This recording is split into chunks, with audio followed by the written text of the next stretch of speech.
This edition of the Ridley Report is brought to you by ShireExchange.com.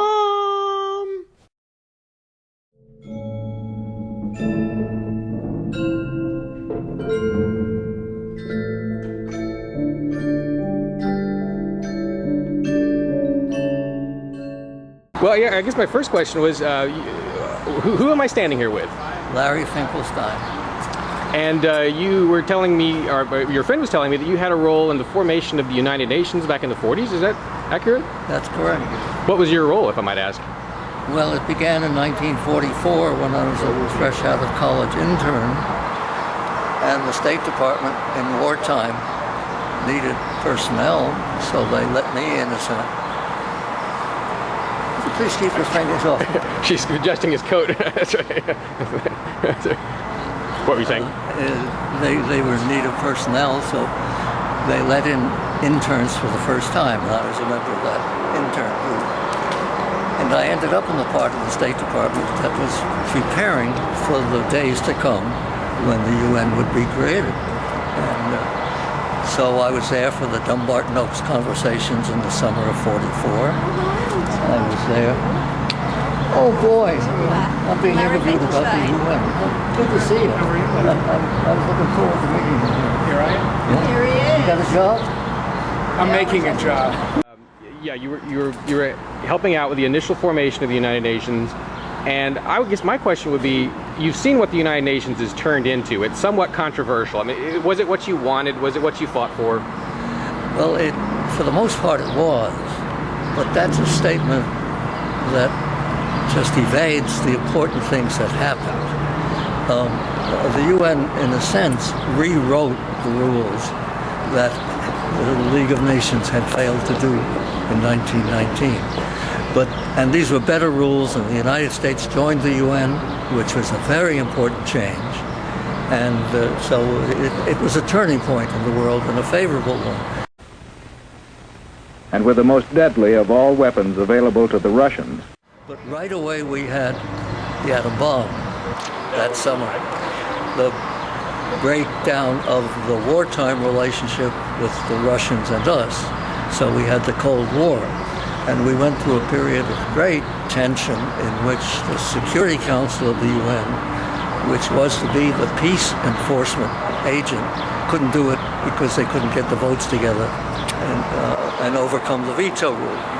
So in a sense, that didn't work. Although the plan was great, it was a wonderful achievement, that part of it didn't work as we had hoped. Other parts have gone on famously. We started in 1945 with a charter which protected state sovereignty, which meant that not even the UN could intervene in matters within the borders of a state. We've been eroding that limitation, and now we're in a new era in which the name of the game is the right of protection, of the right to protection.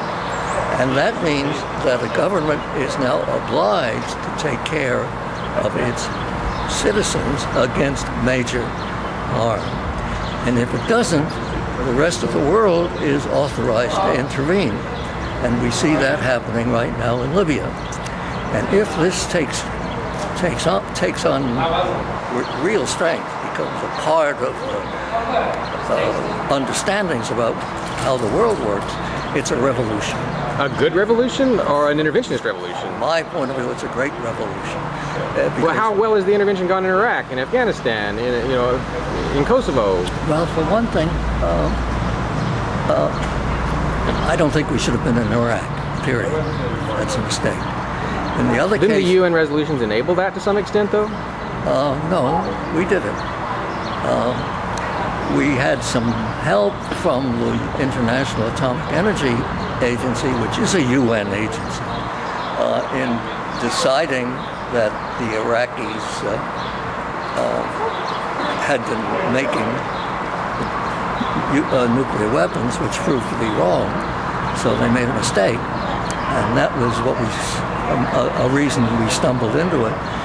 But I think I don't know the inside of how that happened. But How about the tax expenditure? Are you comfortable with the idea that your Peanuts. project has cost us a lot of money? It's peanuts, nickels and dimes compared to the major national budget. I don't know. It's a couple of hamburgers a year for the UN. That's all. A couple $1 billion hamburgers anyway. That's right. Look at what's the total budget. Yeah, that's true. That's true. All right, so thanks so much for your time. Glad to do it. Sell yourself to the Shire. Become the hero of your own mythology. Attenuate your inner sanctum. And heed well the Celestina prophecy. ShireExchange.com